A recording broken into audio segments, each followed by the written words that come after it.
Hello everybody, this is Freddy from Turn Vertical. In today's video I want to go over normal creative testing versus dynamic creative testing and which of these two methods you should be using in 2023.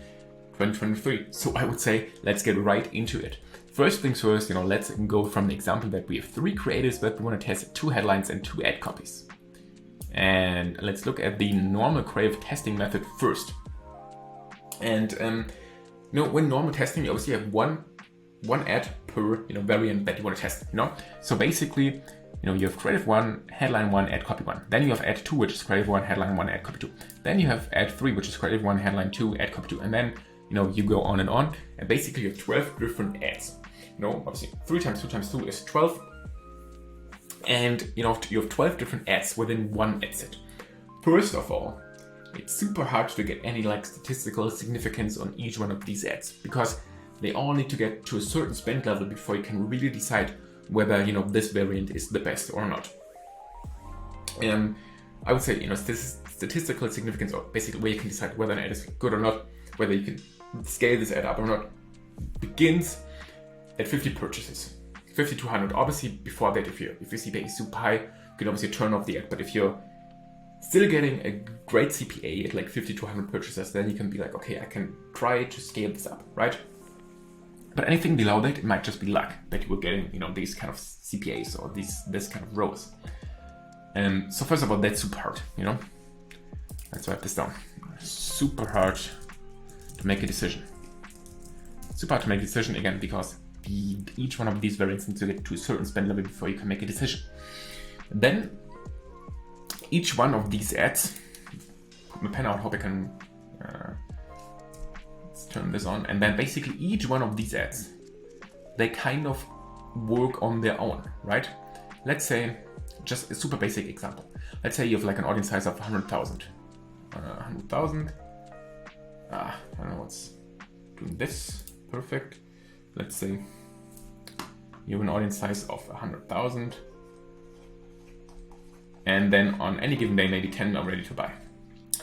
And now, each one of these kind of compete for these 10 ads. It's not as hard as you think. It's probably not only 10, but each one of these will kind of against each other.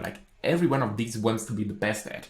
Because if you're testing, and some of these these variants should be somewhat similar to really do tests. For example, it might be that you have one UGC video with 3 different hooks, right? And obviously, the UGC video is being displayed to the same people because UGC videos have a certain type of people that react to it. If you don't know what I'm talking about, I have a simple video about testing as a whole up here. Basically, if you're using somewhat of a similar headline, similar ad copy, similar creative, each one of these ads, go for some audience within your audience, right? Maybe this is a UGC ad and you have a female and in their 20s, and just the hook is different. Then each one of these ads tend to go to the females within their 20s, and the only thing that's different is the hook. So these ads are kind of competing against each other. Competing. They don't learn from each other. That's why I've written down earlier here.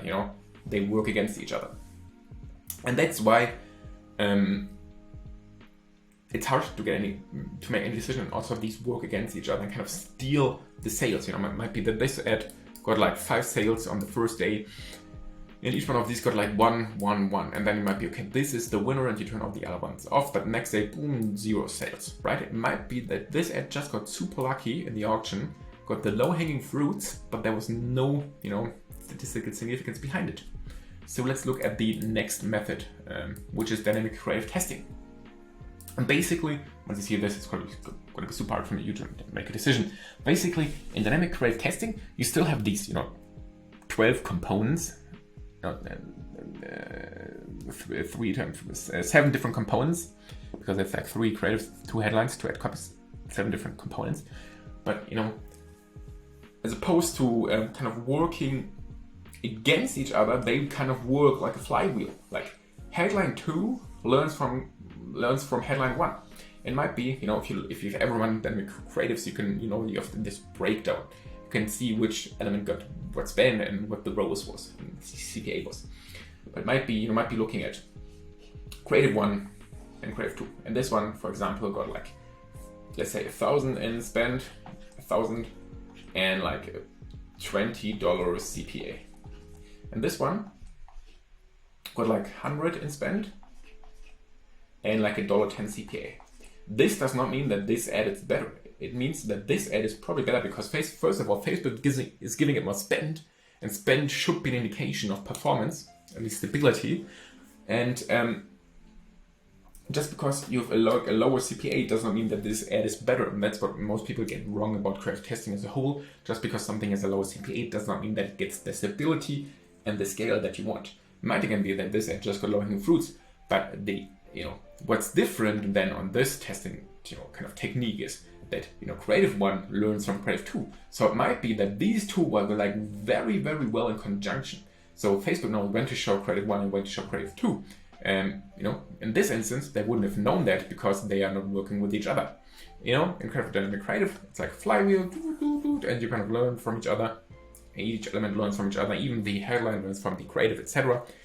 This way, you have the best shot in the auction to kind of get the best combo shown to an individual, right? It might be that a person one, let's super quick example. Person one,